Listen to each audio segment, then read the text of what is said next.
Hello, welcome to my review corner. I know it's been quite a while since you guys last heard of me. It's been a very busy couple of months.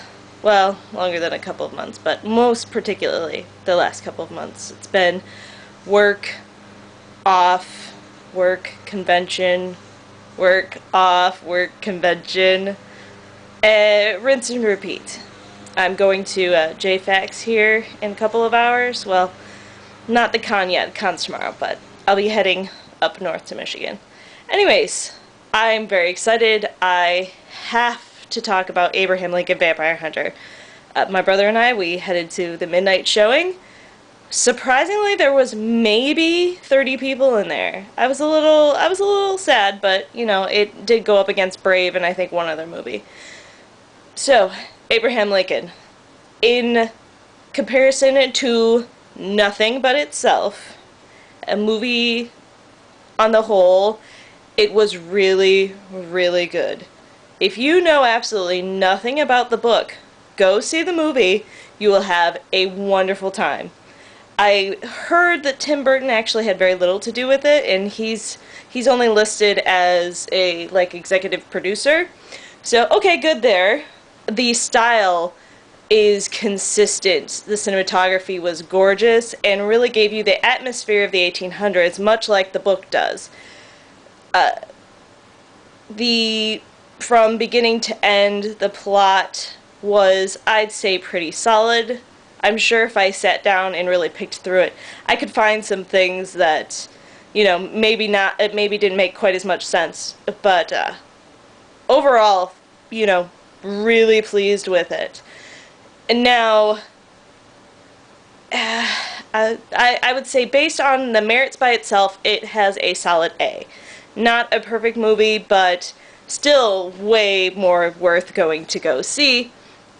Then we switch up to what I'm going to say involving the book.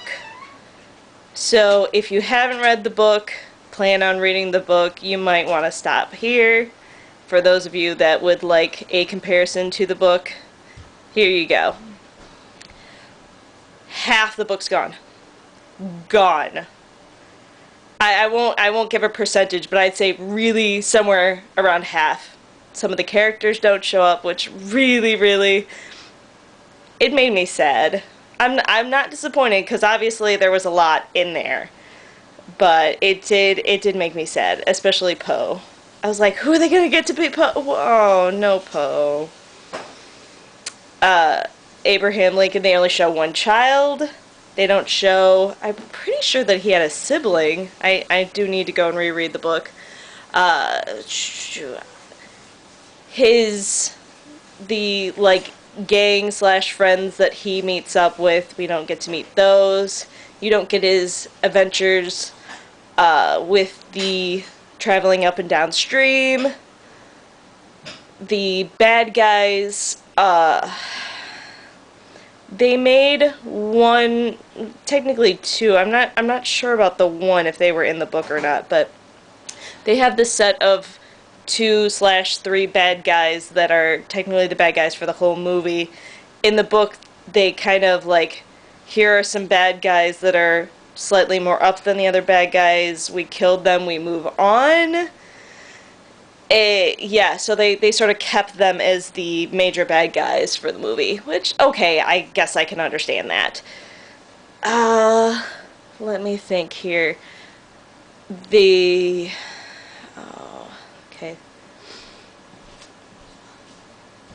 Oh, gosh. There wasn't nearly as much between him and Douglas. They don't show his first love interest. A lot of stuff that I was hoping to see, and they sort of streamlined it. They turned Mary Todd into basically the whole love interest, but they don't show, that they had a lot of kids. My biggest, it wasn't a disappointment because I knew going into it that they were probably going to change something. I prepared myself for it. But the part that I really wanted to see was the ending, and they completely changed it. So, it's not a bad ending. It still works in the grand scheme of the movie. But when it came down to it, I really wanted to see that book ending. So if you can come away with knowing all of that and still want to see what the book what the movie brought from the book, I still recommend going to see it. Having gone into the movie knowing the book, I give it a solid B+, which is still really high considering that it was based off a book and that I had read the book ahead of time. So with that, that's pretty much the big things. Oh, the greatest line in the book. Some men are too interesting to die. Didn't even make the movie. Okay. So, still, absolutely beautifully done. Great casting. Great casting. I was really happy to see Alan Tudyk as Douglas, though he had such a small part. And the lady that played Mary Todd, and I've forgotten her name again. She perfect, really there. They had to change her character a little bit too, which, like I said, was understandable. The guy that played Lincoln was so Lincoln, like he had to have studied for quite a while in order to get all the mannerisms down and things like that. The bad guys were entertaining for nothing really else. They didn't necessarily stand out, but in this universe, I feel like it was unnecessary to characterize them beyond a certain point. So, they weren't the focus, except for being bad guys. The fight scenes were uniquely done. They did a lot of CG, but the way that they had done, say, lighting, or they blurred the camera, did some other really fun tricks, it really... best CG that I've seen in a film in a long time. That I was on that borderline, I could really believe this is happening. There were two scenes that they really didn't quite get. There's a scene with horses. You'll know it when you see it. And those horses, I know that they were trying, but maybe they should have made it later, like a little bit later, because it was at sunset. And parts of the train scene, I was sort of thrown out for a little bit.